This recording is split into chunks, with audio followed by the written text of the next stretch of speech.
Hello दोस्तों, good morning. मैं आपका साथी स्वागत करता हूं अपने यूट्यूब चैनल एग्जाम चौधरी में। आप सबका बहुत बहुत स्वागत है। आज है 29 जनवरी 2022 और आज इस वीडियो में हम डिस्कस करेंगे करंट अफेयर के कुछ इम्पोर्टेंट टॉपिक जो आपके सारे एग्जाम्स के लिए इम्पोर्टेंट होने वाले हैं। पहला टॉपिक है आज का 27 जनवरी 2022 को अंतर्राष्ट्रीय प्रलय स्मरण दिवस मनाया गया है, यानी इंटरनेशनल हॉलोकॉस्ट रिमेम्बरेंस डे कब मनाया गया है? 27 जनवरी को। इसके बारे में डिटेल में हम देख लेते हैं।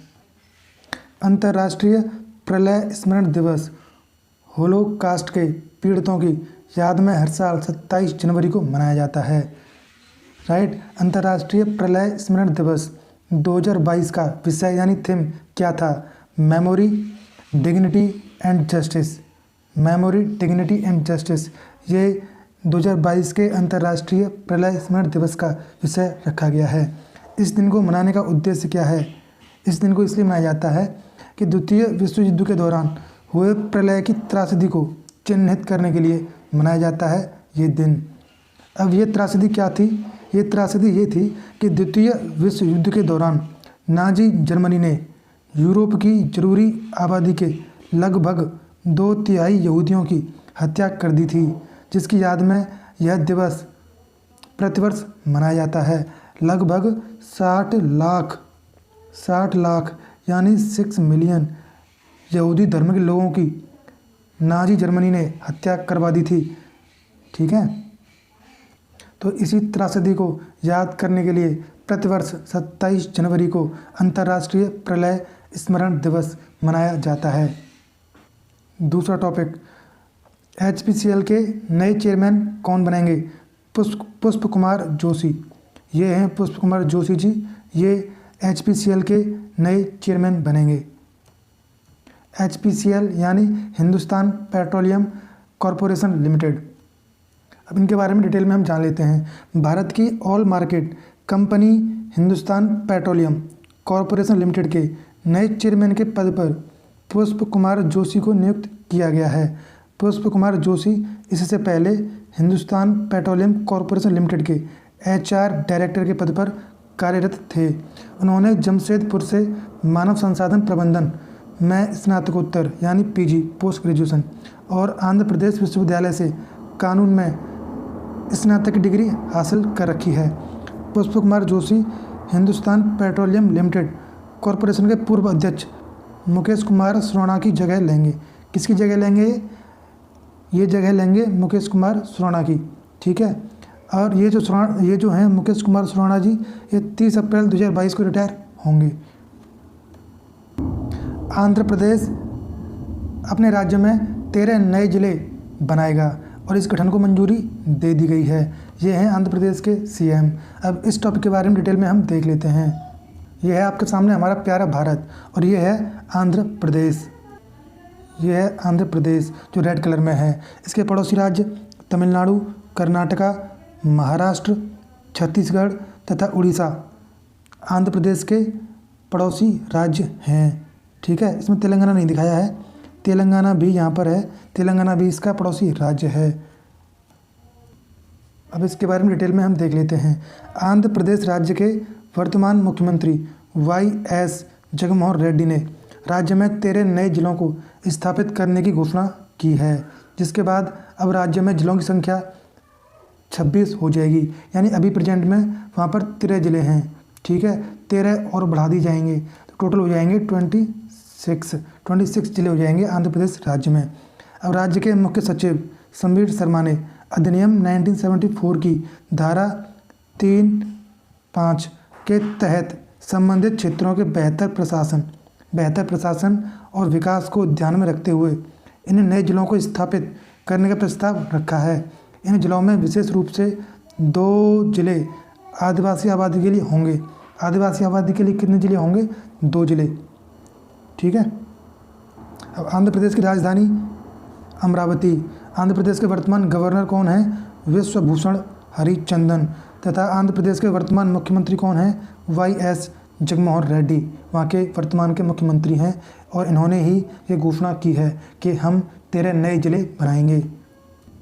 शिवांगी सिंह ये इंडियन एयरफोर्स की एक फाइटर पायलट हैं। ठीक है, इन्होंने गणतंत्र दिवस की परेड जो हुई है कब हुई है, 26 जनवरी को। इस मौके पर इस परेड में इन्होंने राफेल फाइटर जेट को उड़ाया है और ऐसा करने वाली ये प्रथम महिला हैं। अब इसके बारे में हम डिटेल में देख लेते हैं। भारतीय विमान पायलट शिवांगी सिंह ने गणतंत्र दिवस 2022 में राफेल फाइटर जेट उड़ाकर नया कीर्तिमान स्थापित किया है। वह राफेल फाइटर जेट उड़ाने वाली पहली महिला पायलट बनी हैं। ठीक है, यानी ये फर्स्ट महिला हैं जिन्होंने राफेल फाइटर जेट उड़ाया है। ठीक है, राफेल को इंडिया ने अभी फ़िलहाल में ख़रीदा है, कहाँ से, फ्रांस से। ठीक है, तो इस राफेल फाइटर जेट को उड़ाने वाली पहली महिला हैं। ठीक है, और इन्होंने इस फाइटर जेट को कहाँ पर उड़ाया है, गणतंत्र दिवस की परेड में 26 जनवरी को। इससे पहले साल 2021 में फ्लाइट लेफ्टिनेंट भावना कंठ नई गणतंत्र दिवस की झांकी का हिस्सा बनकर फाइटर जेट पायलट बनी थी। शिवांगी सिंह साल 2017 में वायुसेना में शामिल हुई थी, जिसमें उन्होंने मिग 21 बाइसन विमान उड़ाया था।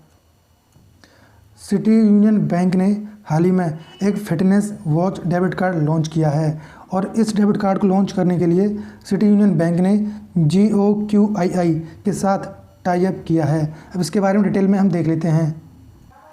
सिटी यूनियन बैंक ने GOQII के साथ टाई अप करके fitness watch debit card launch किया है। यह डिवाइस POS पर कार्ड टाइप करके ग्राहक रुपये 5,000 से अधिक के भुगतान अपना पिन टाइप करके आसानी से कर सकेंगे। इस स्मार्ट वॉच डेबिट कार्ड की शुरुआती कीमत कितनी रखी गई है, 3,499 रुपये इस कार्ड की शुरुआती कीमत है, जबकि इसकी वास्तविक कॉस्ट यानी वास्तविक कीमत कितनी है, 6,499 रुपये रखी गई है इसकी वास्तविक कॉस्ट। अभी हाल ही में रूस, ईरान और चीन तीनों देशों ने मिलकर एक जॉइंट नवल एक्सरसाइज यानी संयुक्त नौसैनिक अभ्यास प्रारंभ किया है, जिसको नाम दिया गया है चीरू 2022। अब इसके बारे में डिटेल में हम देख लेते हैं। अब मैप में ये है आपका रसिया, ये है चाइना और ये है ईरान। इन तीनों देशों ने मिलकर ये चीरू 2022 जॉइंट नवल एक्सरसाइज प्रारंभ की है। अब कहाँ पर प्रारंभ की है इसके बारे में डिटेल में हम देखेंगे। रूस, चीन और ईरान की नौसेना ने ओमान की खाड़ी में, कहाँ पर, ओमान की खाड़ी में यानी गल्फ ऑफ ओमान में संयुक्त नौसैनिक अभ्यास चीरू CHIRU 2022 आयोजित किया है। चीरू 2022 नौसैनिक अभ्यास हिंद महासागर की उत्तरी भागों में समुद्री जहाज़ों के बीच तीनों देशों की नौसेना को आर्थिक सहयोग, निशानेबाजी और ड्रिल में बेहतर बढ़ाने के लिए इस युद्ध अभ्यास को आयोजित किया गया है। अब चीन की राजधानी का नाम क्या है, बीजिंग, और चीन के वर्तमान राष्ट्रपति कौन है, शी जिनपिंग वहाँ के राष्ट्रपति हैं।